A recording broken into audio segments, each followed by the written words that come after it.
আসসালামু আলাইকুম রাহমাতুল্লাহি ওয়া বারাকাতুহু। সম্মানিত বন্ধুরা, আজকে আপনাদের মাঝে আরও একটি গুরুত্বপূর্ণ বিষয় নিয়ে আপনাদের মাঝে উপস্থিত হচ্ছি। তা হলো, আপনাদের মধ্য থেকে যদি কেউ জাদু করে থাকে, বান মেরে থাকে, অথবা অন্য কোনো শয়তান আপনাকে কিছু করার চিন্তা ভাবনা এনে থাকে, আপনাকে যদি তাকে সন্দেহ মনে হয় যে এই আমাকে জাদু করেছে, বান মেরেছে বা কোনো ক্ষতি করতে চায়, তাহলে এই ভিডিওটি শুধু আপনার জন্যই। কারণ অত্যন্ত একটি গুরুত্বপূর্ণ ভিডিও এবং একটি বহু পরিচিত একটি আমল, যে আমল করলে আপনাকে কেউ বান মারতে পারবে না, ক্ষতি করতে পারবে না। আর যদি বান ক্ষতি মেরেও থাকে, জাদু করে থাকে, তাহলে সে বান নষ্ট হয়ে যাবে, দূর হয়ে যাবে। তখন একটি আমল, তো এটি সূরাতুল ইউনূস ৮১-৮২ নম্বর আয়াতে বলা হয়েছে। এখন আপনাদের মাঝে আয়াতটি শুনে দিচ্ছি।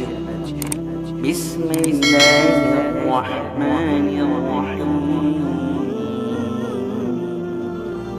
فلما ألقوا قال موسى ما جئتم به السحر إن الله سيبطله إن الله لا يصلح عمل المفسدين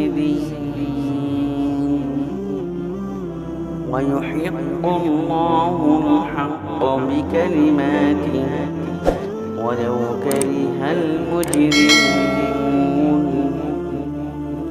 তো এটাই হলো মূলত আয়াত। এখানে বলা হয়েছে, যদি কারো উপরে জাদু করার সন্দেহ বলে মনে হয় এবং জাদু করেই থাকে, তাহলে এই আয়াতগুলো লিখে তাবিজ রূপে গলায় বেঁধে নেবে অথবা তস্তরিতে রেখে ধুয়ে খাবে। তস্তরিতে বলতে আপনারা যে কেউ যদি না বুঝে থাকেন, ছোট প্লেট বা পিরিজ, ছোট প্লেট বা পিরিজে এই আটটি লেখে সেই পানিগুলো ধুয়ে তাকে খাওয়াবে, যাকে জাদু করা হয়েছে।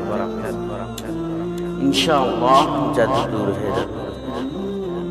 এইটা অনেক পরীক্ষিত বলা হয়েছে, বহু পরীক্ষিত আমল। তো আপনারা করে দেখবেন, ইনশাআল্লাহ জাদু মানুষের যত কিছু আছে সব নষ্ট হয়ে যাবে। আসসালামু আলাইকুম।